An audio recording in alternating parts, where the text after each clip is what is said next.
কক্সবাজারের টেকনাফে পাহাড় থেকে ৩ জনের লাশ উদ্ধার করেছে পুলিশ। এ বিষয়ে বিস্তারিত জানাতে এই মুহূর্তে সদর হাসপাতালে আছেন সহকর্মী সুজাউদ্দিন রুবেল। সরাসরি যাচ্ছি তার কাছে। কক্সবাজারের টেকনাফের পাহাড়ে দুটি পক্ষের মধ্যে সংঘর্ষের ঘটনা ঘটেছে। এই ঘটনায় এখন পর্যন্ত ৩ জনের মৃত্যু হয়েছে বলে পুলিশ আমাদেরকে জানিয়েছে।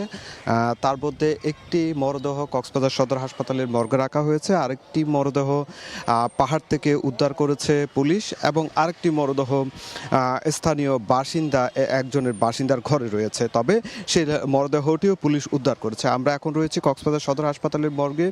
এখানে যে একটি মরদেহ নিয়ে আসা হয়েছে, তার ভাইয়ের সঙ্গে আমরা কথা বলেছিলাম। তারা যে বিষয়টি বলছে, টেকনাফে মূলত নতুন বাহারছড়া থেকে শুধু রাজারছড়া এইসব পাহাড়ি অঞ্চলগুলো অপহরণ এবং মানব পাচারের যে মানুষজনকে রেখে জিম্মি করা হয়, সেসব পাহাড়ে এই ঘটনাগুলো ঘটেছে। আজকে সকাল 10টার দিকে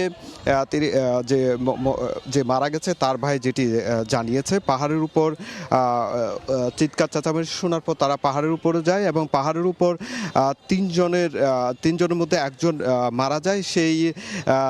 সেই মরদেহটি উদ্ধার করে লোকজন নিয়ে যায়। আবার তার ভাইকে উদ্ধার করে তারা তখনও জীবিত ছিল সেটি বলছে, এবং মাথায় আঘাতপ্রাপ্ত হয়েছে সেই বিষয়টিও বলেছে। তারপর তাকে উদ্ধার করে হাসপাতালে আনার পরে হাসপাতালের যে চিকিৎসক তাকে মৃত ঘোষণা করে সেই বিষয়টি বলছে।